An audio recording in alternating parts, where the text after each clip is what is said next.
the heart of New Glenn. Got mission control over here, launch control right down there, and tonight, for the first time, New Glenn is taking off, just 8 miles that way from our launch pad. And we don't just launch New Glenn from Florida, we also build it right here. So the one that's out there on the pad tonight, it was born right here in our rocket factory. And as you can see, we've got several more coming down the line right behind it. All right, it's game time. Denise, my co-host, you ready? I'm so ready. Hey, everyone. My name is Denise Aranda. I'm one of the technical leads for the New Glenn program. Let's light this candle. Let's do this. The human need to explore is deep within all of us. Our ancestors crossed mountain ranges, sailed open oceans to map new lands, and sought out the unknown, while always looking to the stars. We're curious, and now we're at a place where we can pioneer new horizons.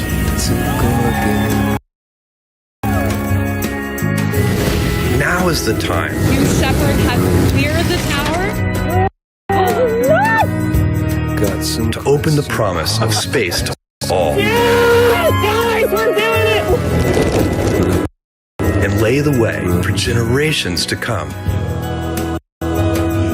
When our descendants look to the stars, they'll remember this time. When they reflect on where it started, they'll remember this place. And when they honor those first explorers who said, "Let's go," they'll remember these bold steps. We are of blue origin. And this, that's right there, is go for test, is just the beginning.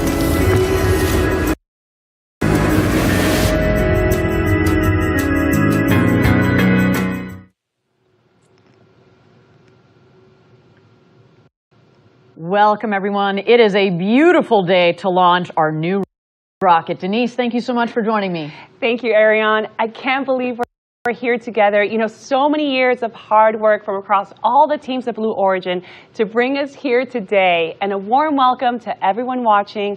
I've been at Blue Origin for 4 years, and I just got to say, I am so thrilled to be here. You were speaking my language, girl. Now, Denise, you're one of our principal engineers on the New Glenn program. I'm looking forward to your insider perspective as we go through launch. What do you think you're most looking forward to tonight?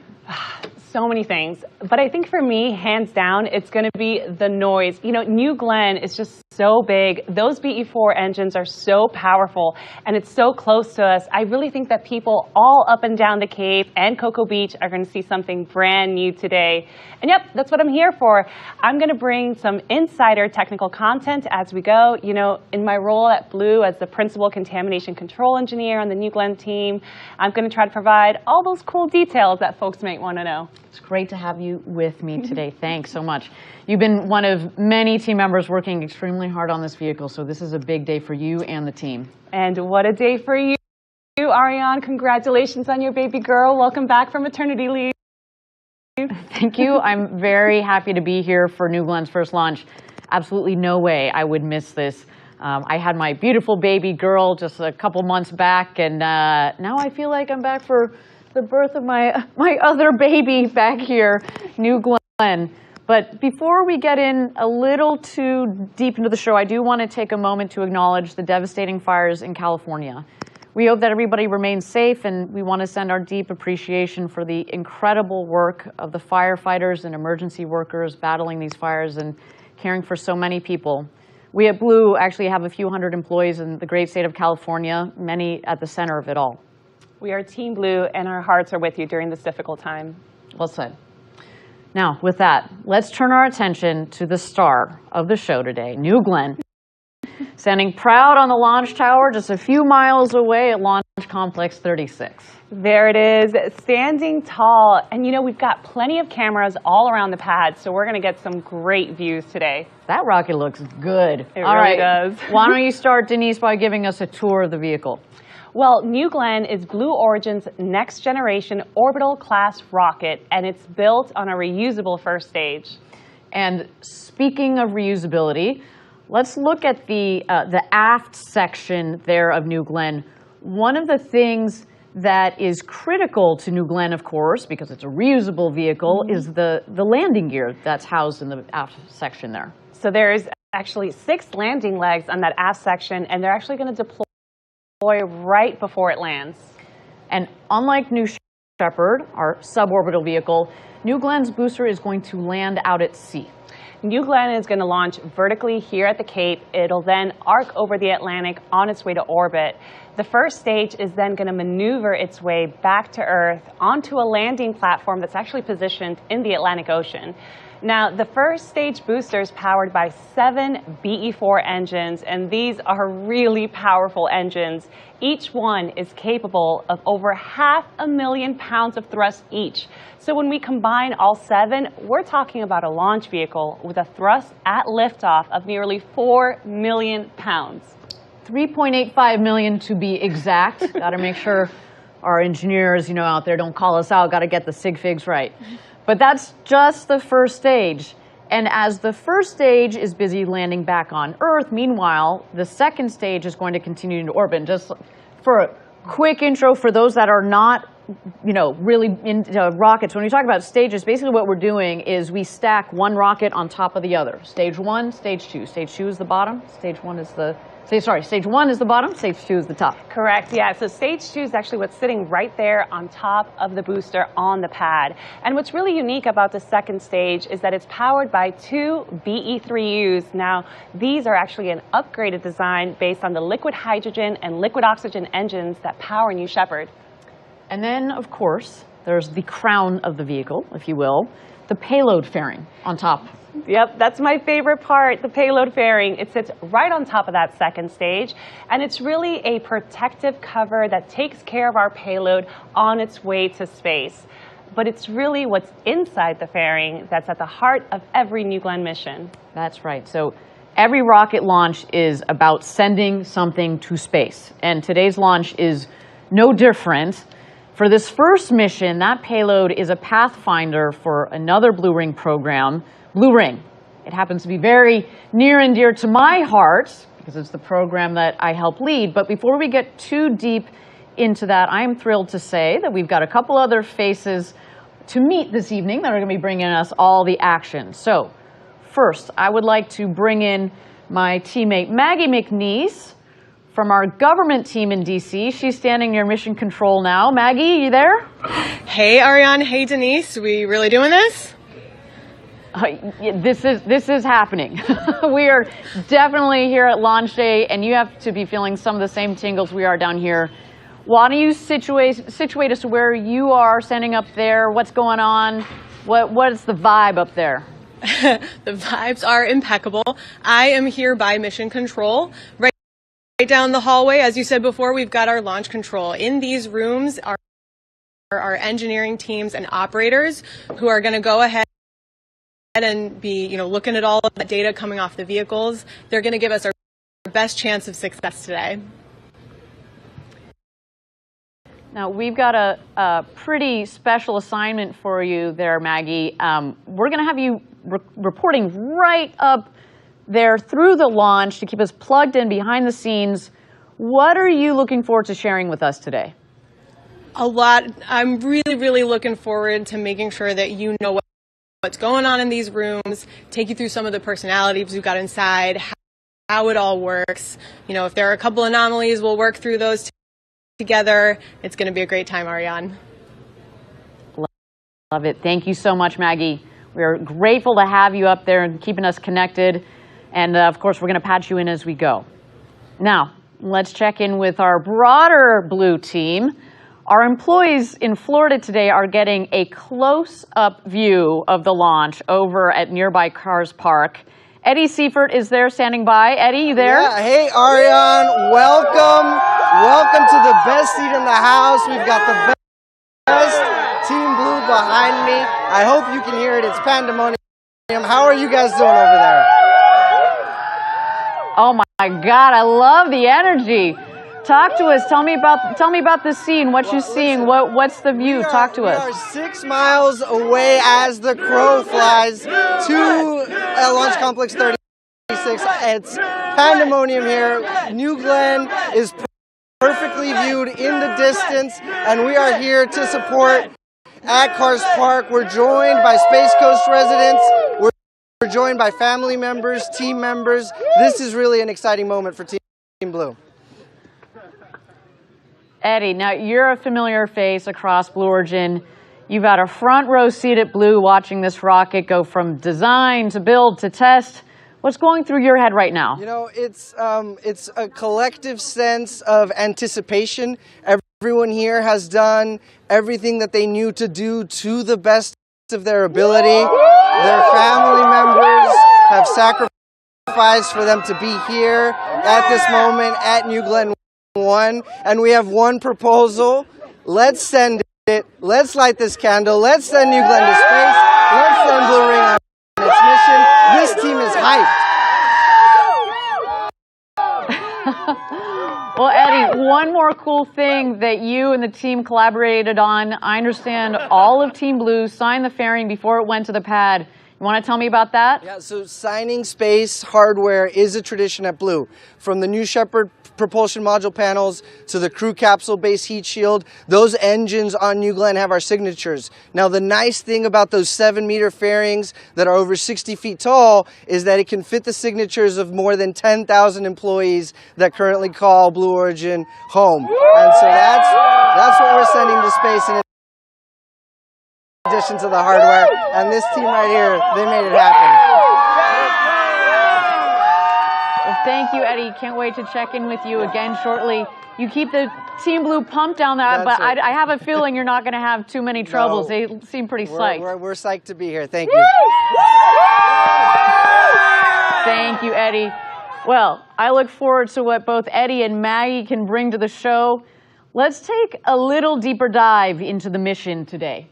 So there is a lot. Right now, we are tracking a number of technical milestones between now and liftoff, and then there's going to be another set of critical in-flight milestones once we're underway. Now, we do want to be very clear about our objectives today. This is New Glenn's first flight, and we prepared rigorously for it. But no amount of ground testing or mission simulation is a replacement for flying this rocket in space. Well put. Our key objective today is to reach orbit safely. Anything beyond that is icing on the cake, bonus points, cherries on sundaes, whatever you want to call it. We know that landing the booster on the first try offshore in the Atlantic is ambitious, but you can't win if you don't try, and we are going for it tonight. And no matter what happens, we are going to learn, refine, apply that knowledge to our next launch, both, of course, in the design of the vehicle, but also into the operations. And about that booster, again, yes, we are going for it. New Shepard landed on only its second attempt in November of 2015. I happened to be on the ground for that in West Texas back in the day, and it was wild. And man, I can't wait to see if we can make some more history here with New Glenn, which our booster today has been named with a pretty cool name. You wanna tell us that? Sure is. Our booster's named, so you're telling me there's a chance. Classic 90s movie reference there for all you Jim Carrey fans. But let's level set here. You think we're going to stick the landing? Like if you were a betting lady in Las Vegas this evening? So we think it's possible. You know, the truth is that this is an enormous goal. We're trying to land a giant building-sized vehicle that's plummeting down from space. There's just so much complex engineering that goes into this. But you know, it's time that we try it for real, and today is that day. Let's do it. Let's put it to work. We'll see how it performs. But hey, no matter what happens, we're going to learn a ton, get loads of data, and apply it to NG2 and beyond. Now, that said, If we land this thing, I'm going to lose my mind. You and me both. Okay, good. Just setting expectations for everybody on this one. Now, some other business to discuss this evening is the payload we have on board. We have early technology demonstration on board for Blue Ring. And as mentioned before, it is something that I'm very excited about because it's related to the program that I help lead here at Blue Origin. There it is on the left side of your screen there, sitting nice and ready to go in the payload fairing. But to be clear, what you're looking at, this is not Blue Ring itself. This is not the Blue Ring spacecraft itself. It is a Pathfinder for the Blue Ring vehicle. And so the Blue Ring vehicle that we are building currently employs a lot of the same technologies and capabilities that are put in that vehicle that you see on the left of your screen.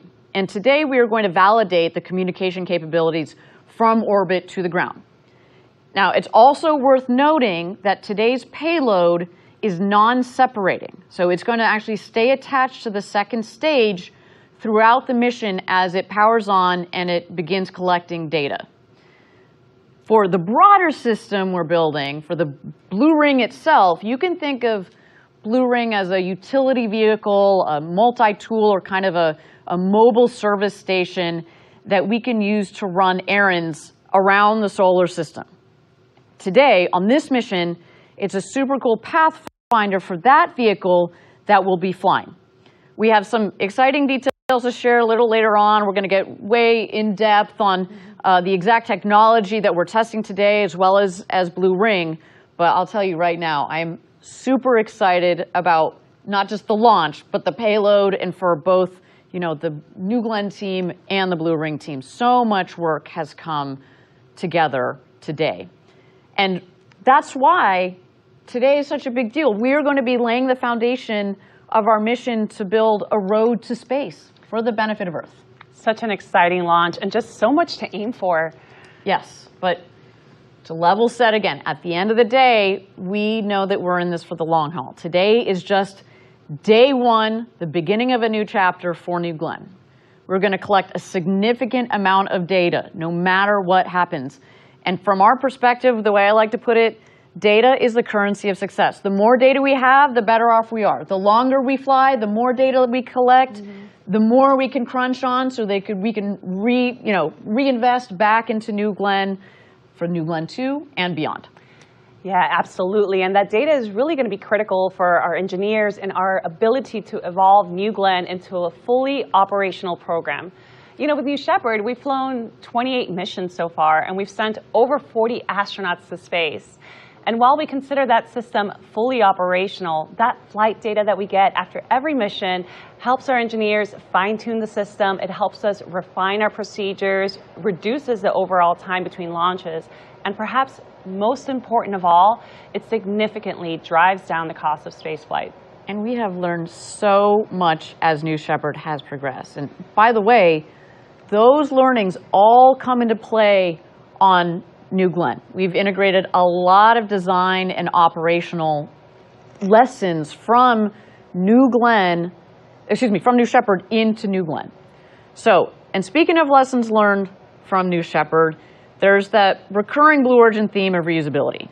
New Shepard has, with its booster, of course, one that lands, right? New Glenn, the same deal. But let's point out one big difference. New Shepard lands on a landing pad in the desert, while New Glenn's landing pad is out in the Atlantic Ocean. I should take a moment to note, the ocean, the seas out there have been quite rough for the last several days. So, that is why we took a little bit of extra time to get a really good chance of landing this booster tonight. So a big kudos to our team that is out there operating the Jacklyn. They have been rocking and rolling with the waves out there for several days, but things are going to get exciting this evening. Now, a key piece of this landing system is the landing ship, which we call the Jacklyn. You want to tell us a little bit more about the Jacklyn? Would love to. So we've actually named our landing platform after a very special Blue Origin family member, the Jacklyn. It's right now out at sea, a couple of 100 miles from Cape Canaveral, and the crew that's operating the Jacklyn is actually positioned nearby in a different support vessel. That seems prudent, doesn't it? It does. Just saying. We're also going to, there it is, and we also have a lot of cameras on our ship today, so we expect to be able to watch it live as our booster touches down, and that's just going to be so cool. Yes, it is going to be such a pivotal moment. Our first landing attempt for this rocket. We have got to make sure that that gets captured regardless of what happens. And there's a live shot, a beautiful landing pad there with our Blue Origin feather, just waiting to just welcome home a rocket from space. No big deal. And after that booster lands on the Jacklyn, the vessel is going to transport the booster back to our facilities here at Rocket Park. We're going to do an inspection before flying again. And this is, of course, very important because... Now, you've heard us sing this tune before. Reusable vehicles are how we will radically reduce the cost of access to space. Now, I hope you're all out there getting a sense of the set pieces here that make up today's launch. We've got the vehicle itself. We've got the ground systems, but we've also got the sea-based systems. And of course, all of the people, the teammate across the Cape and the US, frankly, that are working hard to get us to our launch. Now, let's take a moment and toss to New Glenn on the pad as we make our way towards the very first orbital flight for Blue Origin.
Welcome back, everybody. We are officially at T-minus 38 minutes and 57 seconds to go until launch, our first launch of New Glenn. I should note that as we go along here, you might see our clock bounce around a little bit. That's just our teams getting aligned and making sure that by the time we get down to zero, everybody's set and ready to go. But talking about ready to go, Denise, why don't you give us an update on the vehicle and its preparedness? Absolutely. So our team has already completed fueling up New Glenn's propellant tanks for both our first stage and our second stage. We are now entering the next step, which is called propellant conditioning. This is, of course, a crucial step because we need to make sure that those propellants are at the right temperatures and at the right pressures. We also need to manage pressure. You might have noticed that there's a lot of excess gases that are being vented from our first stage and our second stage. This is because our cryogenic propellants are so cold that they're experiencing something called a boil-off. So we are venting all that excess gas to prevent buildup and overpressurization. You may have also noticed on your screen that we have the flame stacks, or what we lovingly call the tiki torches. That's there as a safety mechanism to make sure that we are burning all that flammable oxygen and hydrogen, protecting New Glenn and our launch pad. So that is where we are right now. We'll keep tracking progress as we make our way to terminal count. Thank you very much. We will look forward to the next update on the team and the rocket there. Now, we mentioned that we're sitting in the rocket factory here. Blue Origin's mission control is right upstairs, right above our head. And we're very close to where the rocket is itself. So maybe if you zoom out a little bit, Denise, you can give us a sense from a geography-wise where we're sitting. We are super close. So behind me, I have a map of Florida. You can see very clearly here we have Merritt Island and Cape Canaveral. If you go ahead and zoom in, I'll show you where we are right now. We are right now at Blue Origin's Rocket Park. This is where New Glenn is built, integrated, tested. This is where we're coming in live from our studio. And just a short 8 miles away, we have LC-36, where New Glenn is standing proudly, waiting for its first launch. You just heard from Eddie and a few of our employees. They're just here in Cars Park, and if you're lucky enough to be watching from either Jetty Park or anywhere up down Cocoa Beach, you are going to get a great view of the New Glenn launch tonight. So that's the lay of the land here. It just really goes to show you how the full operation of New Glenn is nearby. And not only that, but New Glenn, the New Glenn operation is also right in the heart of all this great space history here in Florida. So the Atlas II and Atlas III launches took place from here. The Mariner, Pioneer, and even Surveyor missions, they sent spacecraft to explore Jupiter, Saturn, Mercury, and even the lunar surface. Here's some footage showing off the renovated launch pad that carries all that history. I think I speak on behalf of everybody here at Blue Origin that it's just an honor to be launching a next generation vehicle right here on top of all of that history. And the launch pad is so close. I mean, I know we're going to hear it and feel it in this building. I mean, I literally would not be surprised if lights start shaking. You know, from here, we can watch and hear just about any launch system that takes off from the Cape, and it gets loud. But we think this one, for New Glenn, may be one of the loudest ever. For one, the pad is just so close to Rocket Park, but also there's just the enormous size and power of those 7 first-stage BE-4 engines. And we have been talking about that rumble for years, and I cannot wait. As a California girl who has lived through a couple of earthquakes, I am ready for this one. This is going to be awesome.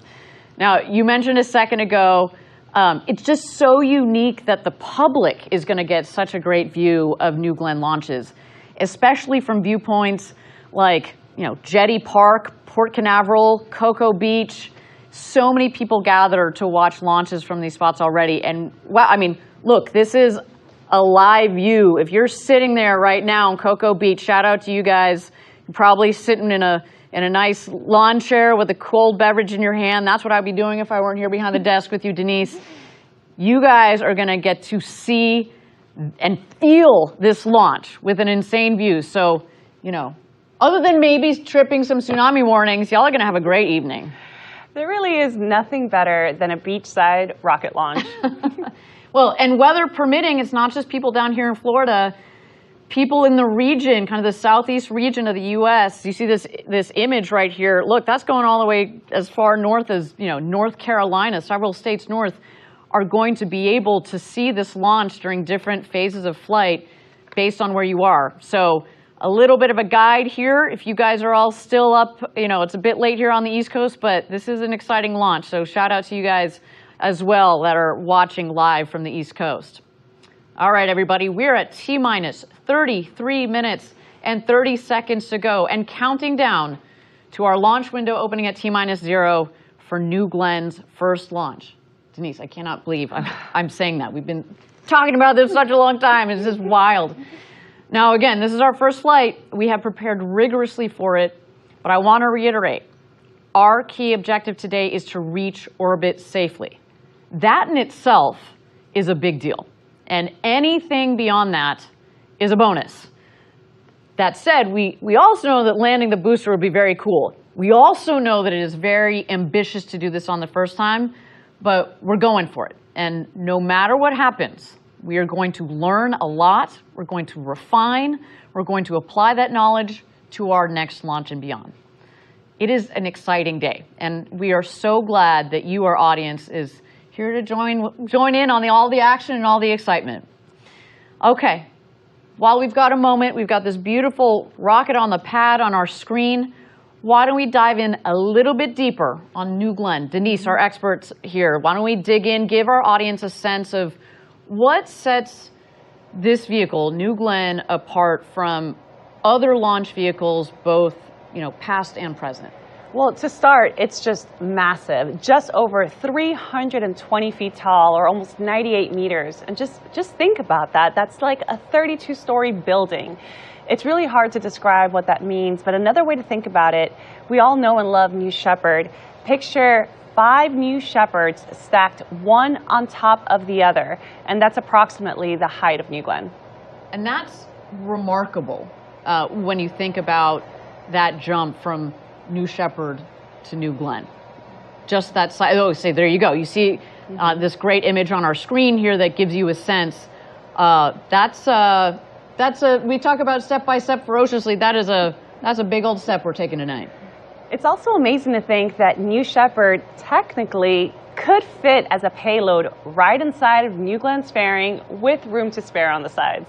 And as fun as that would be, we don't really need to ship New Shepard off to another planet anytime soon, as far as we can imagine, although that would be a pretty cool, sneaky, third and fourth stage if you count that capsule in there.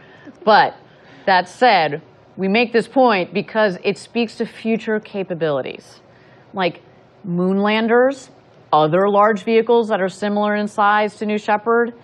It is incredible that fairing volume and the size, what it's going to enable as we build this road to space.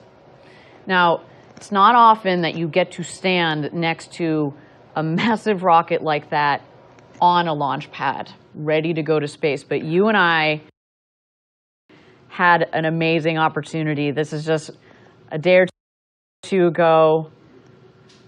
And I don't know, I just look at this video and I get tingles. It was incredible to be at the base and looking at what our team has worked on for such a long time. There you see the flame trench, smoke and fire, baby. That's what we're looking for tonight.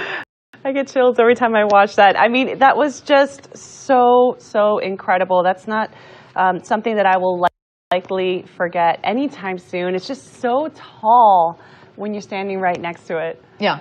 Well, that tall rocket is going to space tonight. And you all are going to be here to watch and cheer on with us. It's a big night. That's all I can say. Yeah, I mean, hopefully that'll give you a key differences between a vehicle like New Glenn and others that have lifted off from this pad in the past. I think there's another key thing about New Glenn, and it really is that reusability aspect. So while the scale of New Glenn is truly remarkable, I mean, this rocket is built for big things, supersized, with an incredible lift capability. But to do that in a way that's sustainable, using reusable hardware, I think that for me is the biggest innovation for New Glenn. 100%. Reusability. It is such a critical component of reducing the costs of future access to space. You just can't say enough how important reusability is. And so New Glenn also has that second stage rocket, right? We talked about the first stage and the second stage. And, rocket fans know this, but just like Saturn V or other big launchers, rockets fly in the first stage and the second stage with the job of the first stage, or sometimes what we call the booster, to lift the vehicle from Earth up to space. The stages will then separate, and it's the second stage that powers our payload into orbit. So here you see another cool overlay. Oh, you saw it just a moment ago of the Saturn V rocket. I mean, we are just about the same height, and the power of the two vehicles and the significance to be compared to that is amazing. And you know what? Our game plan, like Saturn V, our game plan is to use New Glenn to go to the moon too. I hope you host that webcast with me too on that one. Coming here shortly. So that's our orbital rocket in a nutshell. Now, while we've got a couple minutes to go here, we're at T-minus 28 minutes to go until New Glenn's first launch. Why don't we check in with our teammates over at Cars Park? Eddie, you there? Yeah, hey Ariane, we're here at Cars Park. We're less than 6 miles as the crow flies to Launch Complex 36. We can see a great view of New Glenn standing 320 feet tall the 2 vehicle access towers, one of the largest water towers in the world, and we are ready. Aren't we ready, team?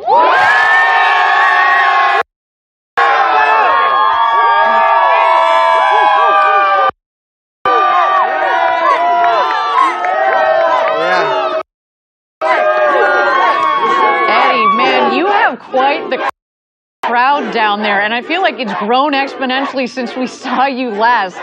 And not just current employees, but their kids and future Blue Origin employees are all out there psyched for this first flight. We've got our New Glenn patch. What are you hearing the employees talk about? Well, so listen, we're looking forward to the rumble of the BE4 engine. We're gonna hear it. We're looking forward to the blue streak across the dark sky. And we've got, you know, the flags, the emblems, the swag. We're very proud to be here. We're very proud to be sharing this moment with our community, right? The word that everybody keeps using tonight is grateful. How grateful we are to be here, how grateful we are for each other, and how grateful we are for the Space Coast that has accepted us. So a lot of these folks have day jobs here in the factory, and you're not far from us, but describe the view you're getting. How is it different from what people will see from here at Rocket Park? Yeah, we've got an unencumbered view of the launch pad of New Glenn. We'll be able to see that arc as Blue Ring heads on its mission, and we're very excited about that. The air is electric here. We're just buzzing with excitement, and we're thrilled to be here, really. I'm not going to lie, I'm a little jealous that you guys are going to get such a straight-on view of the launch pad. Though, not complaining. Denise and I have a pretty great seat here, too, but thank you, Eddie. We'll be checking in back soon with you there again down at Cars Park. We've got one more chant for you guys. We're going to get loud for you.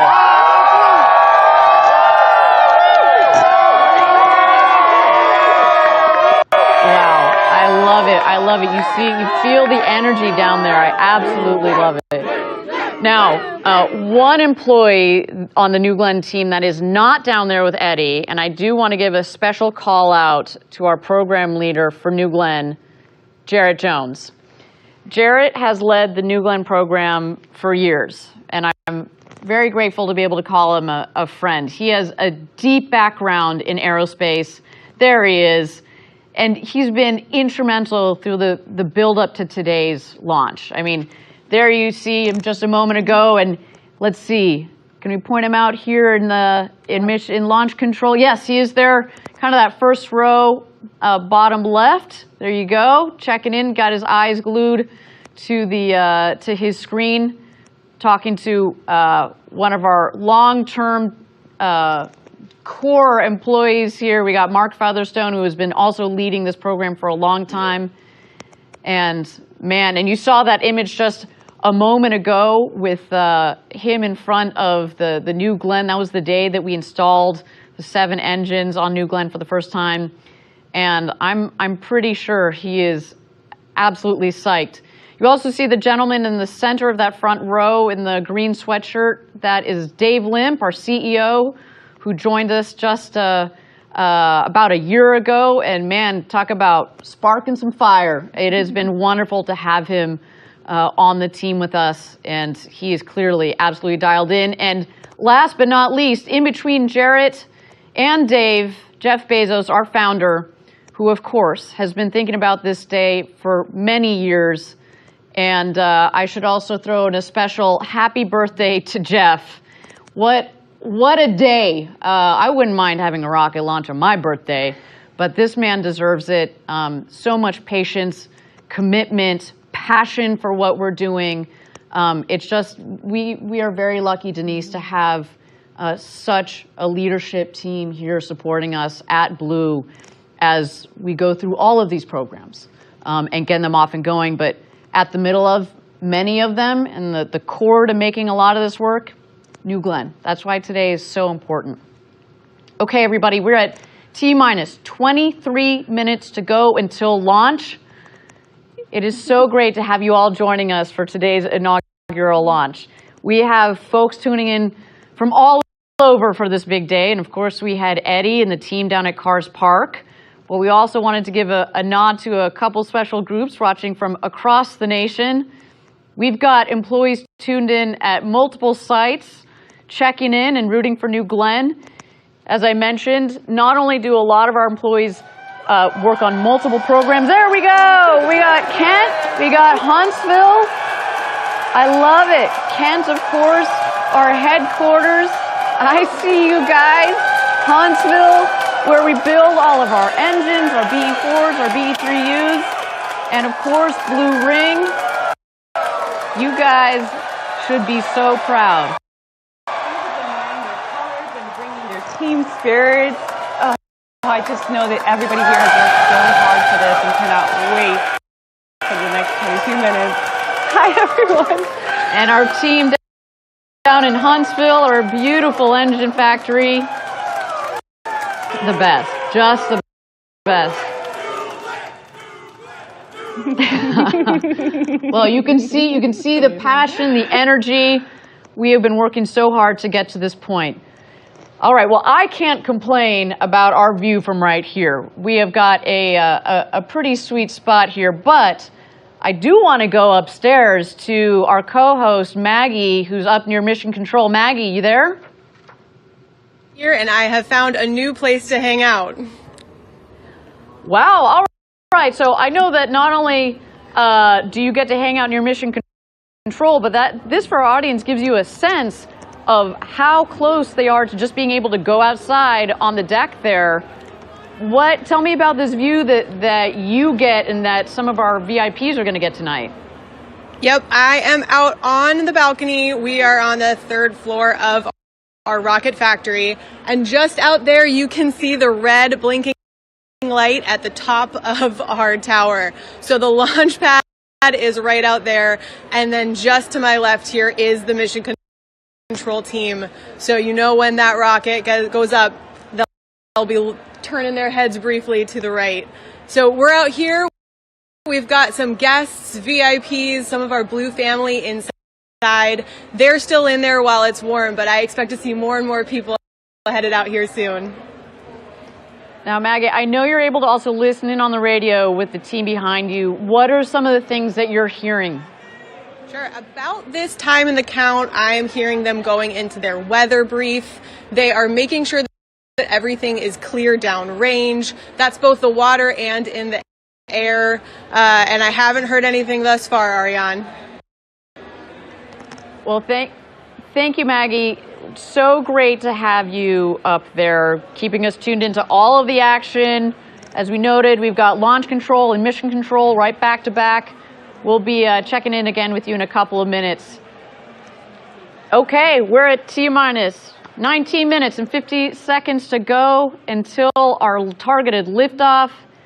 So we're getting closer and closer, and we want to point out a few things coming up ahead in our countdown, because some of them actually come in a pretty quick sequence. Yeah, so coming up, we're going to have a planned weather check. This is where our teams take one last look at the weather for launch today. This weather check validates that our trajectory is still on track, and the team will continue to close out any remaining open items that could be on their dashboard. The very capable folks in launch control upstairs will undoubtedly be checking through closeouts over the next few minutes or so. And once we get through those, we'll start to go into some final vehicle checks. So do you want to walk us through those final vehicle checks? Once we get to about T-4 or terminal count, we're going to transition New Glenn into where our auto sequence begins, and the operation really becomes hands-off for our operators. We're going to be switching New Glenn to internal power, internal hydraulics, and things will move really quickly from there.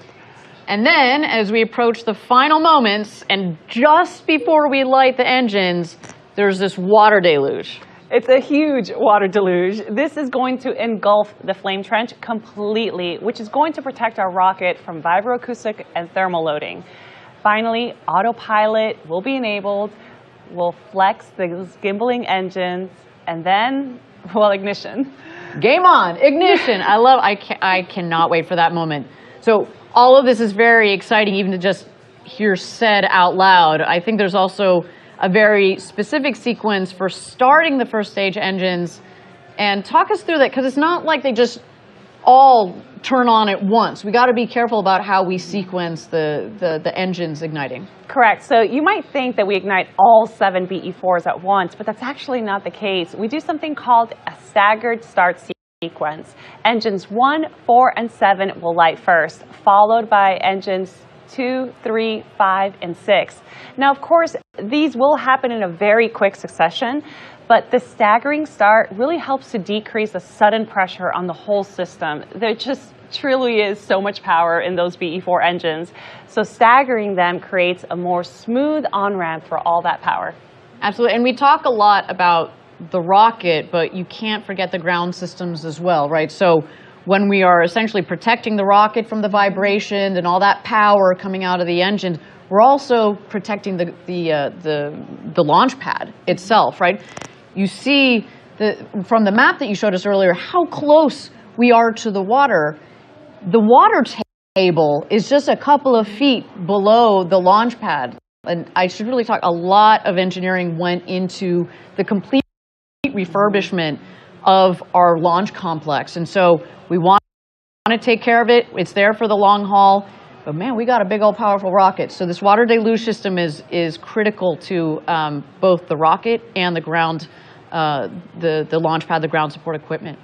Okay, we are at T-minus, we have just had a clock update here. We are at T-minus 37 minutes and 20 seconds to go until launch. As we mentioned, this is kind of what we can expect from our team as they get aligned and ready to go into launch today. So they just need a couple more minutes, and that's A-okay. You know, we say this on the New Shepard webcast as well, which is we have spent years designing this rocket and, you know, months building it and months going into designing this operation. If we need a couple more minutes before we press go on this thing, that is A-okay with all of us. So with that, why don't we take a moment here to check out this beautiful New Glenn rocket on the pad, getting ready for its first mission to space ever.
Welcome back, everybody. We're at T-minus 33 minutes and 53 seconds to go until New Glenn's first launch. We are so happy to have you all joining us for this historic launch, both here in the U.S. and everywhere around the world. Denise, tell our audience, where are we up to in the preparation of our vehicle? So right now we're completing a systems functional check for New Glenn, and this is critical because we're ensuring that all of our systems are operating nominally. We're going to verify propulsion, avionics, guidance, communications, and even safety systems. Our engineers are also running diagnostics on all the BE4s and BE3Us. We're checking flight computers, we're checking telemetry. We're also going to do one final comm check. This is really crucial because we want to make sure that we're getting the right data between the rocket and the ground, as well as verifying the signal integrity. Now coming up, we're going to do one last weather check. This is where we get real-time data on wind speed, direction, temperature, humidity, cloud cover, lightning, even thunderstorms. Not just for the LC-36 pad, but we're also checking the weather where the Jacklyn is so that she's ready to receive our booster. So that is where we are right now. Things are going to move quickly here. Thanks, Denise. And yeah, we should reiterate again, the weather, we got to take into consideration the weather here, but also downrange, where the landing ship is, the Jacklyn. We've mentioned it earlier. Of course, that was one of the reasons why we needed to take a little bit more time before getting to launch this evening. The sea state out there, it was a little rough. They were rocking and rolling. And we want to give our rocket the best chance of coming into land and sticking that landing on the Jacklyn. There is the Jacklyn ready to receive the first stage of New Glenn so we can take it back home, refurbish it, put another payload on top, and go again. But again, we should reiterate some of our objectives for today. The primary objective is to go to space, go to orbit safely. That's number one. And if we happen to land this booster, as we mentioned before, there are going to be a lot of people losing their minds, mine as well. So stay tuned for that. Now, Denise, why don't you go through a little bit more of the flow down there? So the Blue Ring team is up in mission control right now, also surely tracking their own checklist as they make sure the Pathfinder payload is ready to go to launch as well.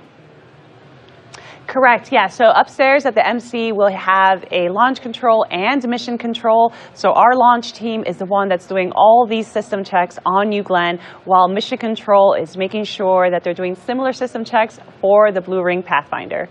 Wonderful. And let's take a second and dig in a little bit more on that payload. The Pathfinder is a cool piece of technology, and really, it's just the initial demo for a vehicle program called Blue Ring that's quite far along in its own development. And we mentioned this earlier, today's demo is a non-separating payload. This means the payload tonight is going to stay attached to New Glenn's second stage for the entire 6-hour mission. The other thing I want to reiterate about this, this Blue Ring Pathfinder is it's going to be testing a lot of the same technology, but it's not the Blue Ring itself. It's not the same form factor, but we're going to learn a lot from this evening. Now, what we want to, excuse me, I should say, as we talk about the Blue Ring Pathfinder, I want to reiterate that it's attached to the second stage and it will stay there as it orbits the Earth. And that also is not normal, but we wanted to do that for today's demo mission. Now, today's demo mission on the Pathfinder is going to prove out some important components of our future vehicle, Blue Ring. And I get really excited. Clearly, I get so nervous I get excited talking about this. I love this program. It's one that I've had a hand in getting off the ground for the past year as part of Blue's in-space systems team. But I want to take you deeper into Blue Ring. Let's check out this video. Blue Ring allows you to do many different things with one vehicle. It's kind of like the Swiss Army knife of satellites. It does a lot, and it does it really well. Blue Ring is part of building that base layer of infrastructure in space that we at Blue Origin talk about. We can take up to 13 customers up to space, up to 3 metric tons, deploy those satellites, It's going to give them all the capability that they need to be able to be placed where they want, or they can use a lot of the capability inside of Blue Ring. It can do data storage, data computing, relaying the data. And it's going to be a massive asset because it now allows all these payload customers to offload all of their data relay and critical processing needs. You've got space domain awareness, you've got communications capabilities, and then you've also got this ability to host things on Blue Ring itself. For customers who need orbit maneuver, we can maneuver them between orbits, within an orbit. We can have nominally 3,000 meters per second of delta V with this vehicle, and in some configurations all the way up to 4,000 meters per second. And it has dual propulsion systems, meaning that I can use the chemical systems for really fast maneuvers, but then have electric propulsion for all of the station keeping and low energy maneuvers. A lot of our work is going to be done in geostationary orbit for sure. But we've got capabilities to go out to cislunar orbits and interplanetary. Blue Ring Pathfinder is going to be on our first New Glenn flight, which is really exciting. This first mission, it demonstrates our space-to-ground interfaces. So it proves out that we can command our vehicle on orbit, can receive data from the vehicle. We'll be testing out and demonstrating a lot of the capabilities that will be hosted on the Blue Ring vehicle as a whole. We're building not just the transportation systems through New Glenn, but also the infrastructure that will help future generations take advantage of what space has to offer.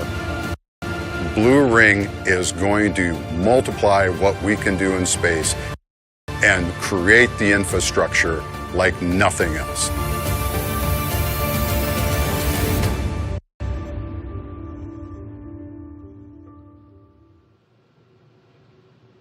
I don't know about you, but I am pretty excited, if you can't tell, to be able to say that the team I work with in my day job, Blue Ring, is the team behind the first payload ever on New Glenn.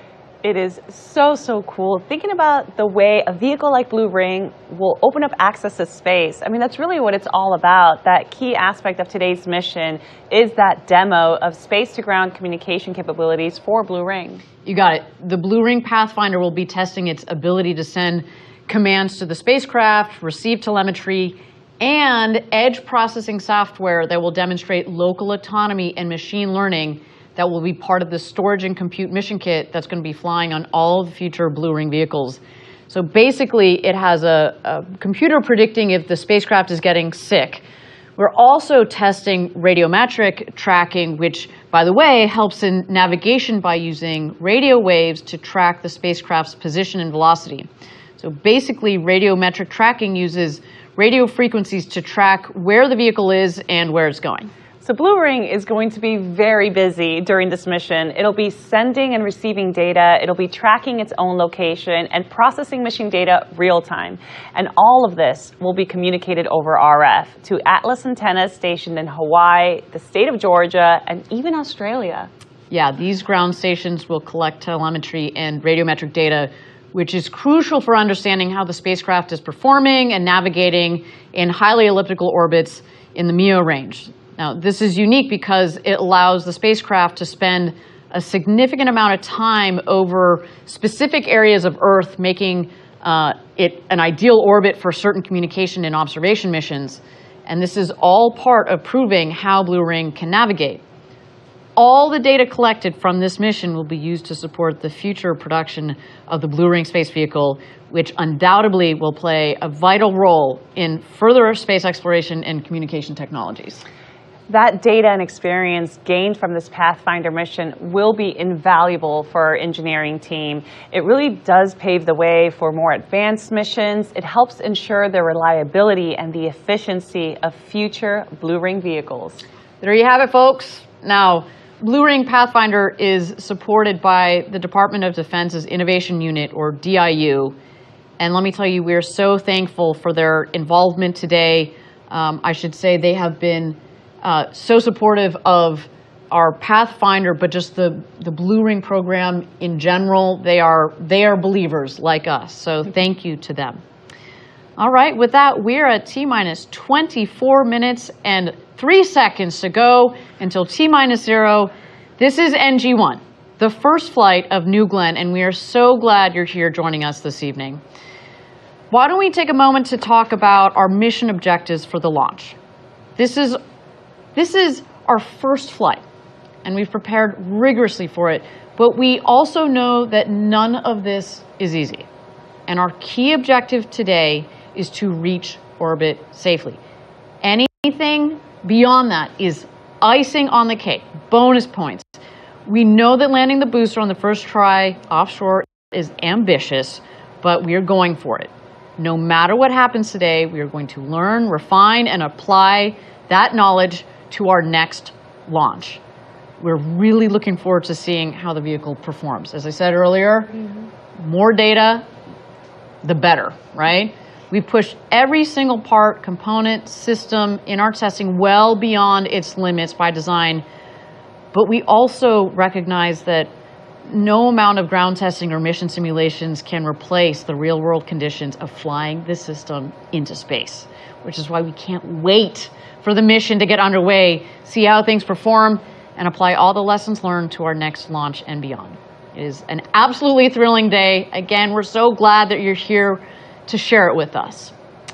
Now with that, we're at T-minus 22 minutes and 30 seconds to go until launch. Why don't we take a moment and check out New Glenn on the pad as it gets ready for its first launch to space today.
Thank you again, everybody, for joining us. We are at T-minus 20 minutes and 50 seconds to go until New Glenn's first launch. What a day for us. And, you know, it takes many, many smart people to bring a vehicle like New Glenn together. And one of those great people that I've had the pleasure of working with over several years is someone who now leads up customer integration for New Glenn. That is Blue Origin's Laura McGinnis. Laura is the Vice President of Mission Management for New Glenn. Now, before Blue, Laura spent time in a similar role with United Launch Alliance. She also had quite the career at the Air Force. And I had the pleasure of chatting with her just for a few minutes, just a little bit earlier, to hear what customers can start to expect from a vehicle like New Glenn. Let's listen to that chat. Laura, thank you for taking the time, especially on such an important day, to give us a tour of the factory. This is kind of like your second home, I imagine, for the last couple of weeks. Absolutely, Ariana. We're so excited about this factory and super excited to show you all a little bit about it. Well, so talk to me a little bit about what we got going on here. We've got multiple rockets coming down the line. Yeah, all kinds of things going on. So the basic layout is that the raw materials comes in from the south side of the building down here at the end of the aisle. We weld the tanks together down there.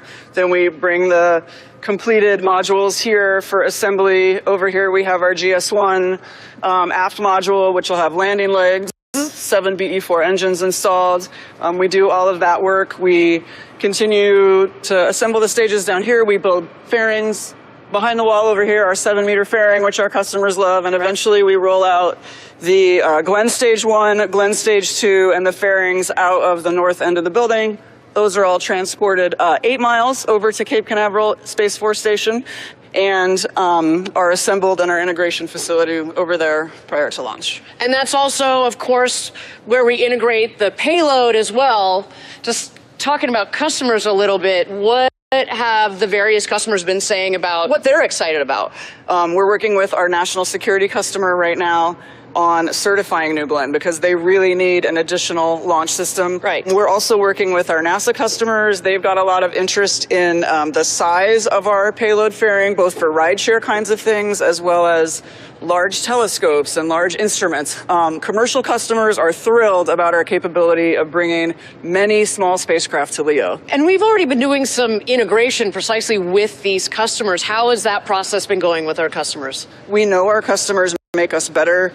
So these customers, many of them have been launching different missions, different systems for years and years, and working with them to understand their needs, understand how we can adapt our system to best meet their needs. So that's kind of the longer term work that you and your team have been doing. But let's get back to NG1 for a second. What have the last couple of weeks been like down here at the Cape? It's not simple to take this whole system into a successful vehicle. I would say one of our best learning opportunities was our integrated launch vehicle, Hotfire. Video was real. Yeah, it was awesome. Beautiful, was awesome. Glowing blue is like a, all right, this is game time. Totally, yep. This launch, NG1, what are you most looking forward to? When it is go time, when the rocket lifts off, what do you think that's going to feel like? I mean, I will say I love that final 4 minutes when we pick up terminal count and we're counting down and the room is super quiet, the energy, the excitement, the moment, and then feeling that lift off, seeing it on its way over the horizon, and then hearing that final call out that we have inserted our payload customer successfully into orbit is like just an amazing moment, and I can't wait for it. I know New Glenn's going to do it. It's going to be a great day.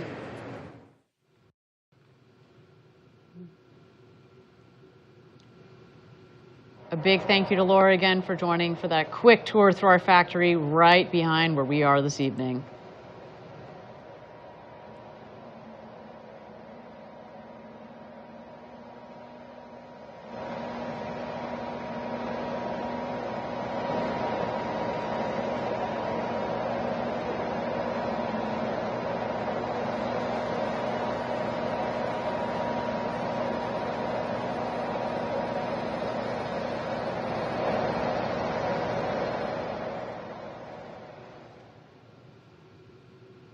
Okay, we are at T-minus 31 minutes and 6 seconds to go until NG1.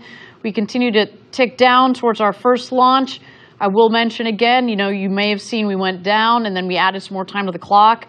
That is just fine. That is our team taking a couple more minutes to make sure that all of their procedures are aligned as we tick down towards T-minus 0. So you might see a little bit more of that happening here.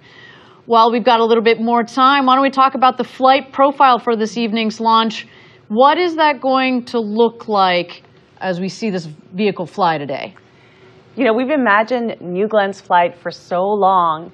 We've looked forward to this day, and I'm so excited just to see another vehicle of this size flying from the coast of Florida. We're going to be feeling the power of those BE-4 engines here in the studio very shortly. After liftoff, there are a number of important milestones in the flight that we'll be tracking, so let's go ahead and take a detailed look at what New Glenn's first flight is going to be like. New Glenn lifts off from Launch Complex 36 on Cape Canaveral. 7 BE-4 engines will ignite and propel the rocket upward with over 3.8 million pounds of thrust, or roughly 17,000 kilonewtons. The vehicle will quickly reach supersonic speeds as it climbs through the atmosphere. As the rocket ascends, it will encounter maximum aerodynamic pressure known as max Q at around 40,000 feet or 12 kilometers. This is the point at which the stress on the vehicle is at its highest. Around 3 minutes into the flight, the vehicle will turn off its engines, marking the end of the boost phase. Shortly after, the reusable first stage will separate and begin its journey back to Earth. 2 BE-3U engines on the second stage will ignite and propel it onward into orbit with the payload. The reusable booster reorients in the vacuum of space using its reaction control system. At 220,000 feet or 67 kilometers, it executes an exo-atmospheric deceleration burn using its center 3 engines. These engines gimbal for maximum control of the booster. This burn slows the vehicle down before re-entering the atmosphere. As it descends, the booster's strakes and fins work together to slow it down and guide it autonomously back to Earth, landing on a vessel at sea. At around 9,000 feet, or just under 3,000 meters, the first stage begins its final landing burn. The 3 middle engines will light for 20 seconds, slowing the vehicle in preparation for the final descent. The 2 outer engines will turn off, and the center engine will execute the final controlled maneuver onto the landing platform.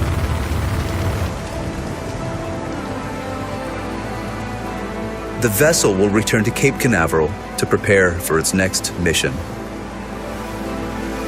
Meanwhile, in space, the second stage will continue to power the payload towards its final orbit.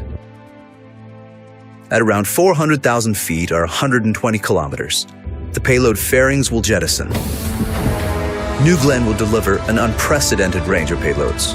Large satellites, dual payloads, orbital vehicles, large constellation dispensers, even moonlanders destined to establish permanent human presence on the moon. This is New Glenn. This is how we will build a road to space.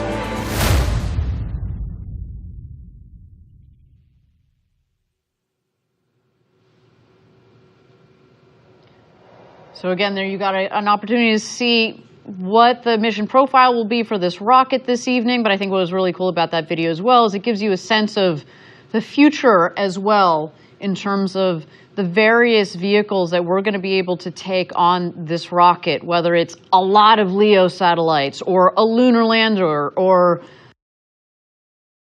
a massive GEO payload, whatever it may be. I think that's one of the coolest things about this vehicle. It is very versatile, and it's the power of the vehicle matched with the volume of a 7-meter fairing that's going to allow this vehicle to be a workhorse for Blue Origin as well as our customers for years to come. So a beautiful rocket on the pad there waiting its first launch to space.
Welcome back, everybody. We're at T-minus 16 minutes and 45 seconds to go until launch here. An exciting evening for all of us here at Blue Origin. I'm so glad that you've joined us. Now, we have spoken about the wealth of experience in the New Glenn launch and mission control rooms upstairs, and I want to take it back to Maggie upstairs, who is standing by up there. Maggie, you with us? Yep, Ariane, I am back at Mission Control, and as we make our way towards terminal count, the energy is high. It might seem like it's a little quiet with everyone sitting down, but the communications are ongoing. The launch director and his team are working super hard to get us there. I love it. They're in the zone. So, Maggie, I'd love for you to talk us through some of the people behind the mission up there. Walk us through who's on console.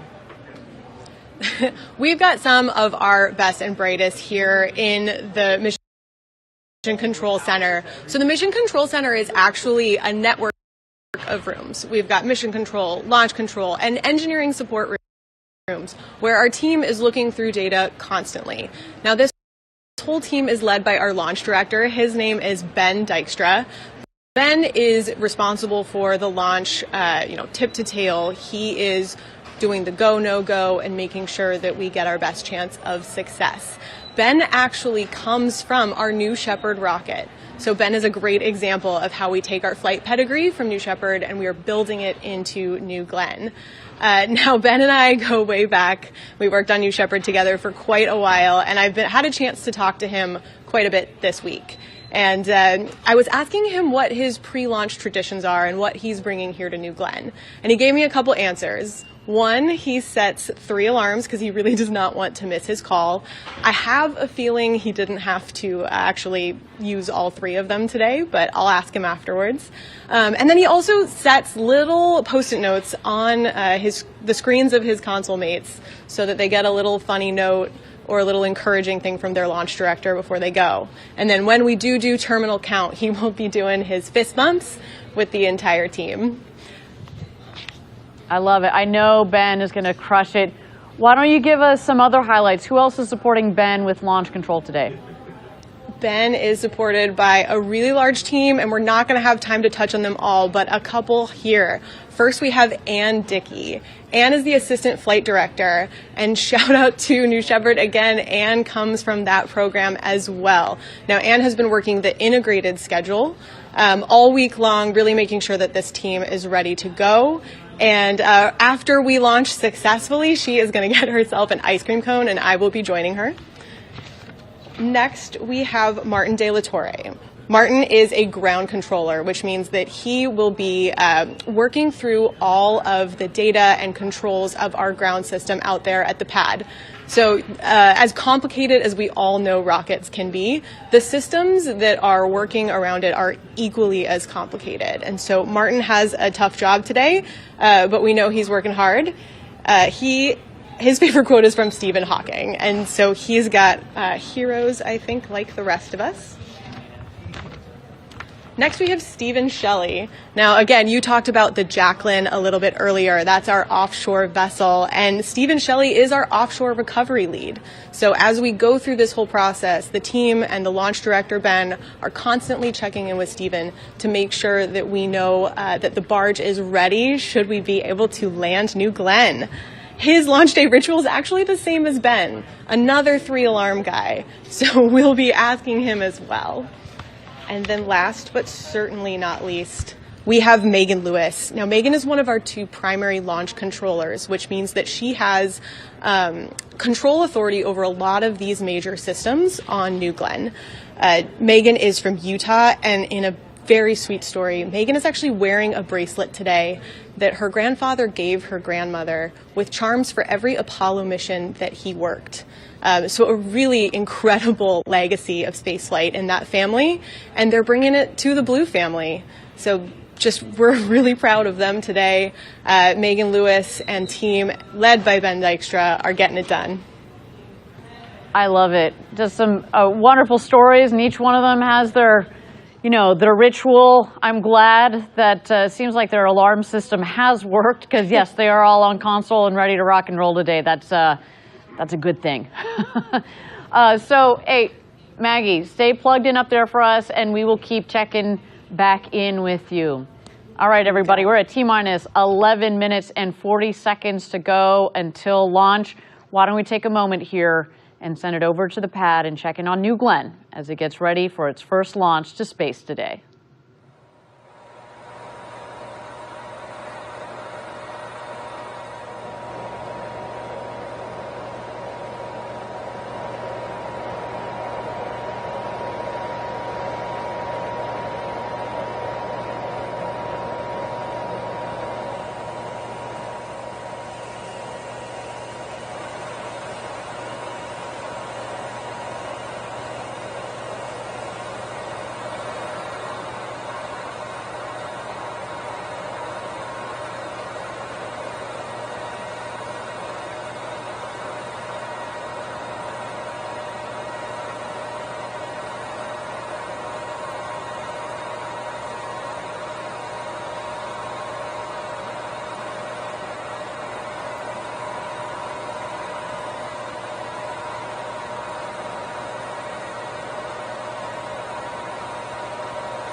Thank you again, everybody, for joining us. We're at T-minus 27 minutes and 5 seconds to go until launch.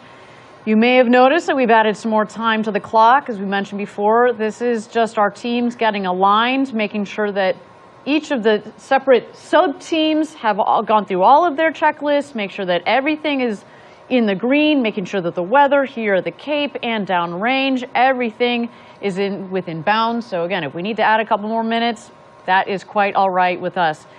But while we've got a little bit more time, I would like to check in with my colleague, Eddie Seifert, out there at Cars Park, where he's joined by Team Blue Origin, here, our team that's based here in Florida.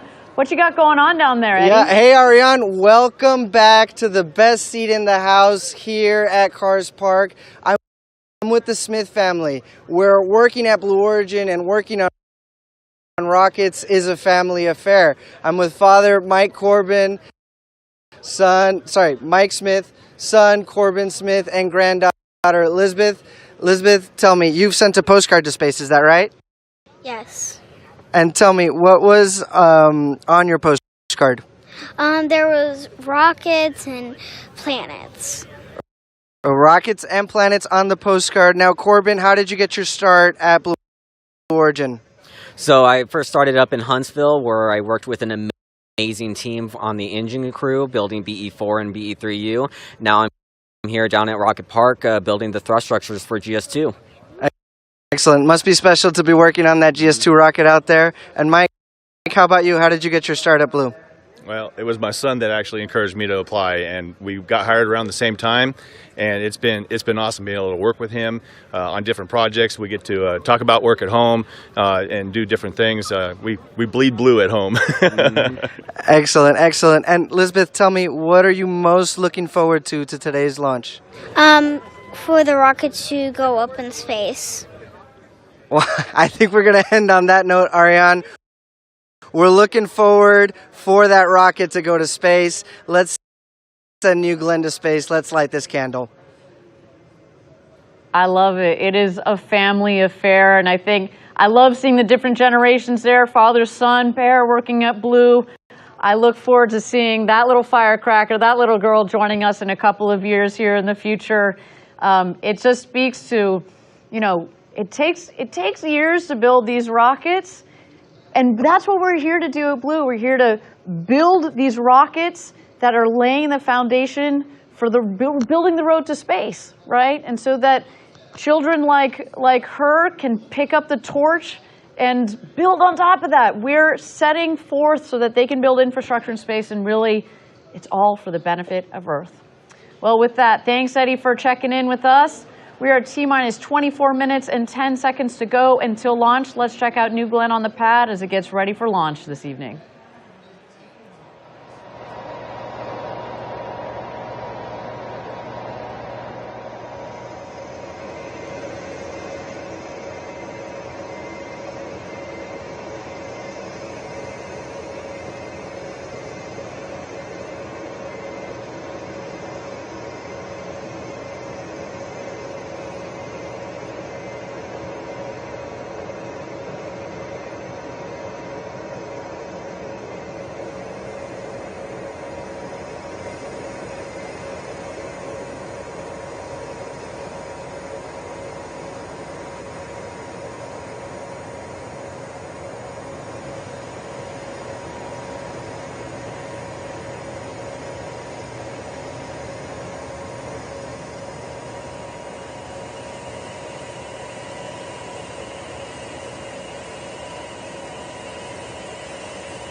So we've got the engineers looking at all that data. We've got the controllers working through workarounds. So something that I think people don't always think about is that we have an enormous amount of what we're doing here in pre-launch procedures that's, scripted. We can plan it.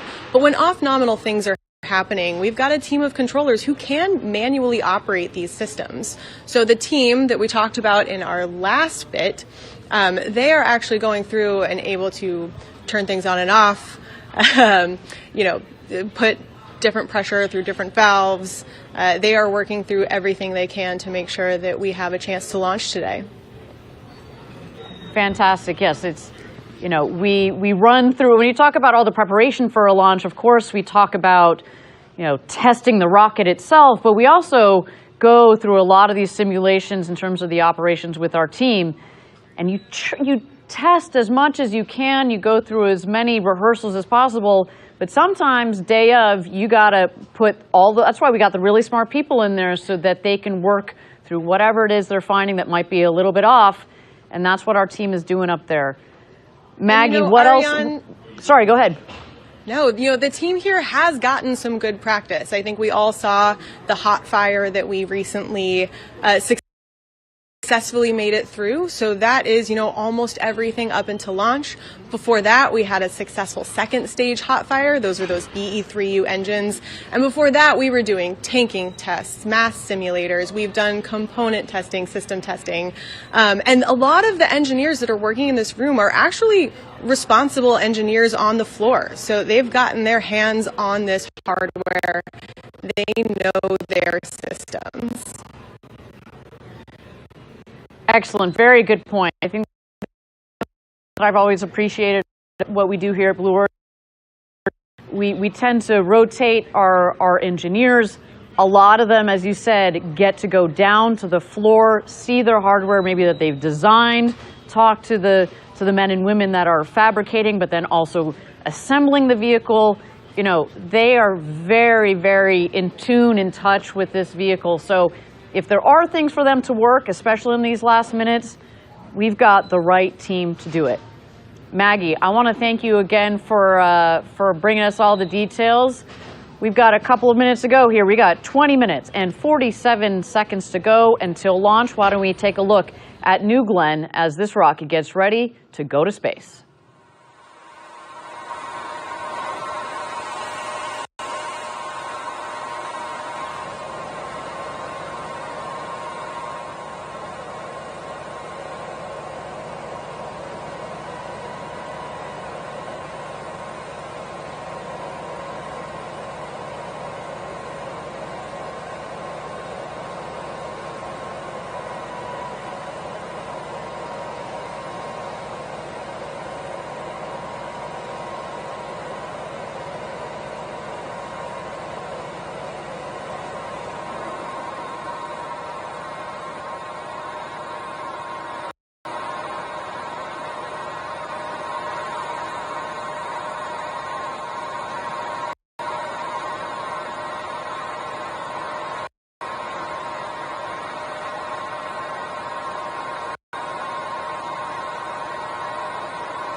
Thank you again, everybody, for joining us. We are T-minus 19 minutes to go until launch here, and while our teams are continuing to get aligned, why don't we take a moment to chat a little bit about this amazing building we are in, the factory at Rocket Park here in Florida. This is where it all comes together, where we bend the metal on New Glenn. I literally see people down there bending metal, pulling, putting the components together, testing, cleaning. But also, not only do we talk about, just all the intricate pieces and parts here, but to build a rocket like this, the sheer scale of the facility here, this factory, but also the other buildings around here are just mind-blowing. It really is quite impressive. So Rocket Park is essentially where we bring our rocket dreams to life. We're talking about state-of-the-art manufacturing and assembly areas designed to produce rockets efficiently and, of course, sustainably. This is where the stages of New Glenn come together. Yeah, exactly. And the folks here at Rocket Park are not just building rockets, they're really shaping the future of space travel. You know, I should say, you know, I've had the good fortune of being here for 10 years now, and I have seen this facility, the whole park, in addition to Launch Complex 36, come together, and it is just amazing. Like, really from the bottom up, and the ability to build the next generation rocket in the next generation rocket factory. Like, our team is given what they need to make just an incredible vehicle. Why don't we take a deeper look at the home of New Glenn, Rocket Park? Welcome to Blue Origin's Rocket Park in Florida, the home of New Glenn.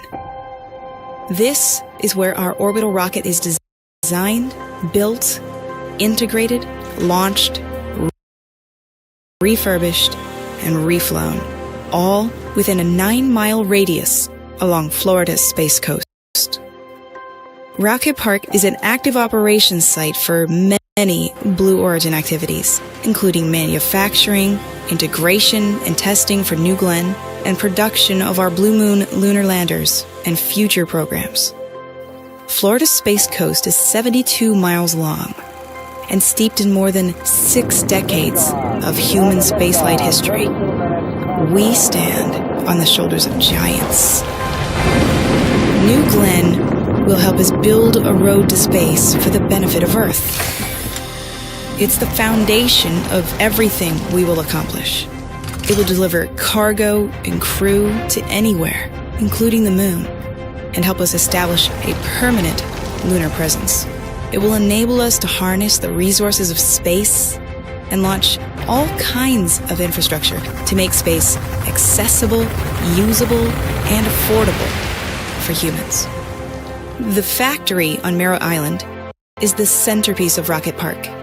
It's here where New Glenn is built and tested. The high bay is where New Glenn becomes real. Raw material enters at one end, and completed rocket stages roll out the other side. From there, New Glenn heads to the surface coatings facility for its thermal protection, paint, and artwork. It then heads to tank cleaning and test, or TCAT, for pressure testing and cleaning. The factory is also home to New Glenn's Mission Control. On launch days, Mission Control comes alive as the rocket rolls out from its hangar down the road and goes vertical at Launch Complex 36. This historic launch site was rebuilt from the ground up just for New Glenn. Protected by 2 lightning towers, almost double the height of the Statue of Liberty, New Glenn prepares for liftoff at mile marker 0. This is where the road to space begins.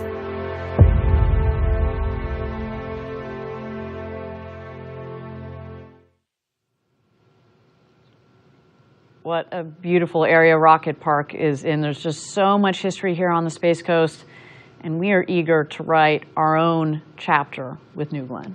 Absolutely. There really is just so much history, and there's something to be said about the testing and integration and design teams all working so closely together. I know that working on the programs myself, being able to talk to the designers and the people who are making the hardware is just so valuable to increase communication and efficiency, and our campus really allows for that. 100%. The physical proximity is really, really important. And it's not known, actually, but historically rockets have launched out of the Cape, but they haven't been built here. And so to be able to build our rocket here, do the integration here, of the rocket, but then also obviously the payload with the rocket. And then when we get GS1, we get the booster back. We'll be doing all of the refurbishment here. That is so important, that co-location, to have that all come together. And, you know, I love that video because you see all the action. As I mentioned, you know, it's so funny. I was looking through photos earlier today, and I've got photos in the flame trench when they were just putting it up. You know, they were pouring concrete. You know, I remember being in this facility when there weren't doors on. It was just, you know, dirt on the ground. I remember no joke, we had a poll when they were clearing the land for this rocket park as to how many turtles we would find, because we have to relocate all of the turtles because there's incredible wildlife in this area. So of course we wanted to make sure that we protect those animals and the wildlife. And so we had a poll as to how many turtles we were going to find. God, I wish I could remember. I was going to say, do you remember? I know. I didn't win it, clearly. But, you know, there's just so much work that went into building this facility from the ground up. And to be here today is just, it feels surreal in many ways. And, you know, I was just talking a little bit about the factory itself, but the launch complex, you know, LC-36, as you touched on earlier this evening, has been around for a long time, has been where many historic rockets and missions have launched from. And we basically stripped it down to the ground and rebuilt it for this world-class rocket for decades to come. You know, we invested in this facility knowing that we're going to be here a while. With that said, we also here at Blue Origin like to pay homage to the giants who have the shoulders upon which we stand, right? Like the vehicle, of course, is named New Glenn. But also what's really cool is, and you can't quite see it here in the dark, but we kept what's called the blockhouse. So during a lot of the previous launches, there would actually be a crew in the blockhouse, which is not very far from that launch pad, when they launched a rocket. This thing is like a concrete fort, basically. It's not very big, and on the inside, it's got these massive, heavy doors that close to protect the teams. To be very clear, we're not using that blockhouse tonight. We don't use it in our operations, but it is something that we have kept on site because of the history that is in that facility. I hope that one day I'll be able to go back in there. I did get a chance to peek my head in a couple of years ago. It feels almost like, what's the right way of putting it?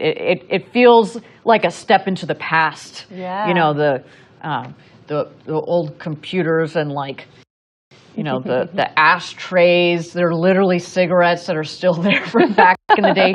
We don't allow that in our launch control rooms. But again, clearly a throwback to the past. But just this facility, it feels really good to be here. It feels like we're set up for success as much as possible, which is really, really great. Okay, we are at T-minus now 36 minutes and 40 seconds to go until launch. Again, our team has added more time to the clock. They are working through their checklist. There's clearly some things that they want to spend a little bit more time on, and that is okay. I will reiterate, we have spent years designing this rocket. We have spent months and months designing this mission, building this particular vehicle as well. The design and test that's gone into the engines that are powering this rocket. If we need a couple more minutes, especially on this first launch, that is okay with us. You know, we want to give our team the right time and the space that they need to, you know, to work on whatever they got going on up there. I also want to, you know, keep in mind, my understanding is that the weather continues to stay inbounds here at the Cape, as well as out at sea. But for the moment, we have decided to put more time on the clock, which means that we still have a chance, still have the opportunity to launch this evening. I should say... I was waiting for it, I Ariane. know, it's pretty apropos because this vehicle says... So you're telling me there's a chance? That is the name of this booster. So yes, everything is, it's like it was meant to be for this vehicle. It really Okay, is. with that, we are T-minus 35 minutes to go until launch. Let's continue to check out New Glenn on the pad as it continues to prepare for its launch to space this evening.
And robotic probes all over the solar system.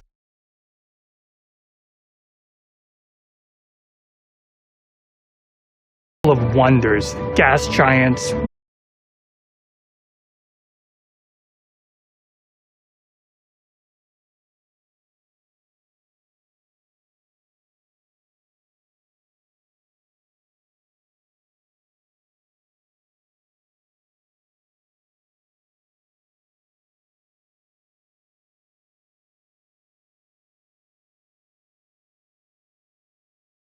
As we build our capabilities out there, by definition, space is infinite.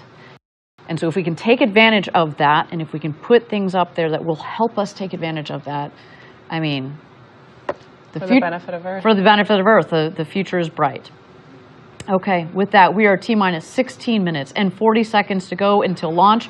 Our teams continue to get aligned. They're working on a couple of issues. This is our first launch. They need that extra time. We're going to give it to them because otherwise speaking, this team is ready to rock and roll, and that rocket there looks chilled in and ready to go to space. So with that, let's continue to check out New Glenn on the pad, ready for NG1.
Okay, we've just been getting an update from Mission Control. We are standing down today's launch attempt to troubleshoot a vehicle subsystem issue that will take us beyond our launch window. We are reviewing opportunities for our next launch attempt. So we've scrubbed today's NG-1 mission to give the team more time to work that issue, and we're reviewing what other things that we might need to get done in that period. When we know when the next opportunity is, of course, we will let everybody know. Now, to give the viewers a sense of what happens next, the launch team is now working to detank and safe the vehicle. From there, we're going to assess, as mentioned, what other things we might want to get done in our downtime, and that is what's going to guide when the next launch opportunity will be. Follow us on social media. That's the way to stay up to date on announcements for that next launch attempt. We do want to thank you for joining us. We can't wait to get right back here for our next launch attempt. Stay tuned. Gradatum for Rossiter.